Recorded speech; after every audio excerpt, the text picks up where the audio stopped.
It is always great when Kansans can find themselves in Washington, D.C., getting honored by one of their own U.S. senators. And that is going to be happening here this week with Kansas U.S. Senator Roger Marshall, who joins us on KCMO Talk Radio. Senator, good morning. Thanks for being here. What do you got going on coming up with Memorial Day right around the corner?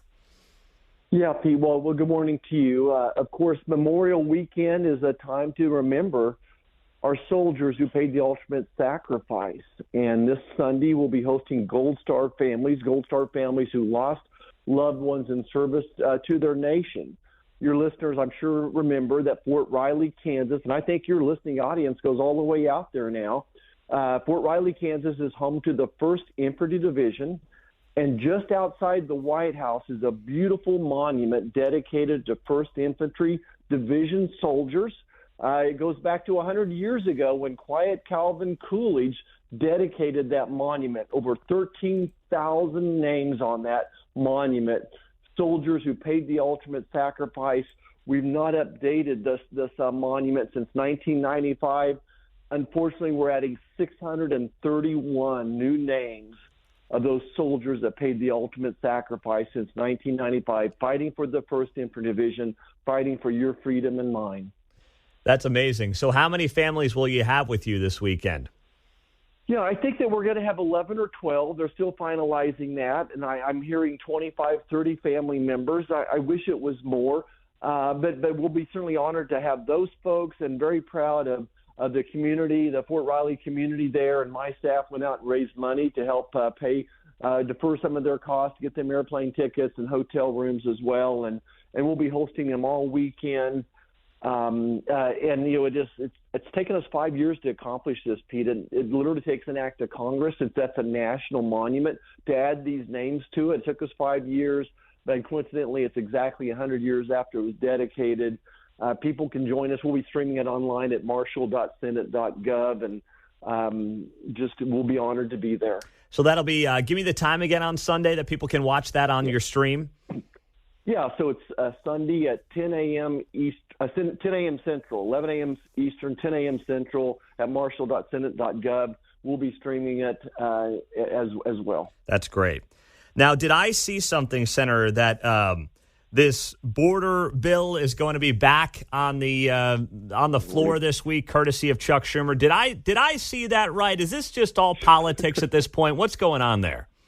It is absolutely politics, Pete. I got to tell you, I thought of an analogy that this is like a fireman setting a fire in a building. He goes back to the fire station, sounds the alarm, shows up at the fire and throws gasoline on it. That's what Chuck Schumer and Joe Biden are doing here. That they've created the crisis at the border, and now they're telling America they want to solve it, but their solution is throwing gasoline on the fire. The bill that they're going to vote on today actually makes the situation worse. I'm just stunned. Americans aren't going to fall for this. I think Americans understand the blood of those 300 Americans that are going to die from fentanyl poisoning today. 300 today, 300 yesterday, 300 tomorrow. Kansas every day. The blood is on their hands, and we're not going to fall for this. We'll vote it down today and be done with it. So will this be the final nail in the coffin for that deal, or is Chuck Schumer going to keep kind of floating it out there for political purposes the next few months? Right. So I think that their polling numbers are so bad, and this is the number one issue across the country, as we said it would be last August.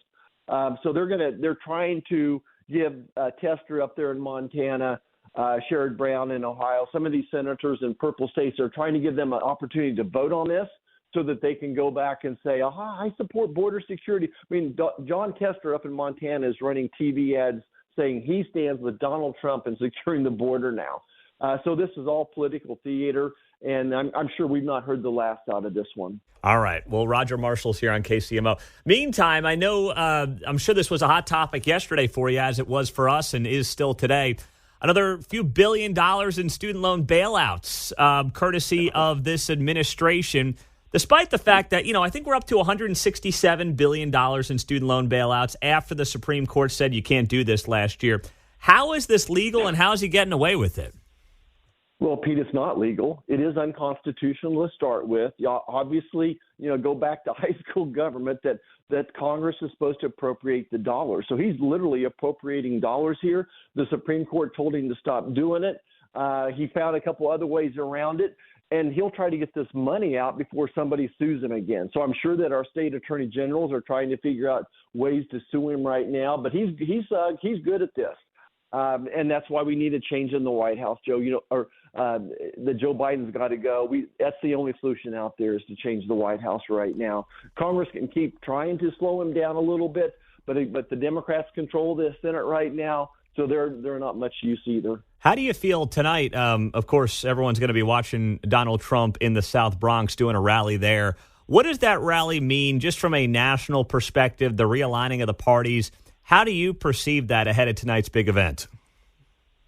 Yeah, I think it shows that people are going to get out and vote in November. I think that's what it shows me, is that the excitement, the desire to vote is out there for Donald Trump. Even in a blue state like New York, there's support for him. I think it shows the shift of metrics of these people that maybe they're union workers that we're seeing come our direction. A lot of folks like that, small businesses, that the Republican Party is becoming the party of hardworking Americans who bring their lunch pail to work. We're the party of small businesses, no longer the party of Wall Street. The rich, elite Wall Street people support the Democrat Party. Here we have Donald Trump in the Bronx, and it'll be a record-sized crowd. So the excitement's out there, and as you know, most of these elections boil down to participation, and I don't think you could pay people to walk across the street to listen to Joe Biden speak. I can't let you go, Senator Marshall, since we haven't spoke about it the last couple of weeks. Harrison Butker, what happened here in Kansas at Benedictine, and how that's really become a worldwide story. What are your takeaways on what we've seen the last couple of weeks on that front, involving your favorite team and, of course, a college right here in Kansas? Yeah, so just love Harrison Butker. So proud of him for standing up for his faith. I mean, what would you expect? A person, a Catholic that shows up at a private Catholic college is going to talk about family values. Imagine that. I thought that was something that we all treasured, that we were raised on these values of faith and family, support for our community, and that's what Harrison talked about. As far as I'm concerned, being a mother is the most important job in the world. There's nothing more important. I got to see that every day. My favorite part of delivering a baby was always handing that baby to the mom, and just see that bond that happens just instantaneously, and that mom would love that baby forever, no matter what. It was the closest thing to what I saw what God's love must be like, and I think that's what he was trying to communicate. And then we had our bipartisan prayer breakfast yesterday as well, and as I was preparing, it was my turn to give the lesson. I was just thinking about, consider yourself fortunate. The Bible says when people say ill things about you because of me, because of Jesus. This is not supposed to be a sermon show, but my faith is real important to me, and I think it's incredible that Harrison is willing to share his faith. He has a platform that God has given him, and I'm just grateful for him sharing his faith. Well, Senator, thanks for all you're doing this weekend for families of those who sacrificed it all. We appreciate you as always, and thanks for being here on KCMO. Yeah, Pete, thanks so much. Have a great weekend. You as well. That's Roger Marshall on 95.7 FM. And streaming, of course, for free on the KCMO Talk Radio app.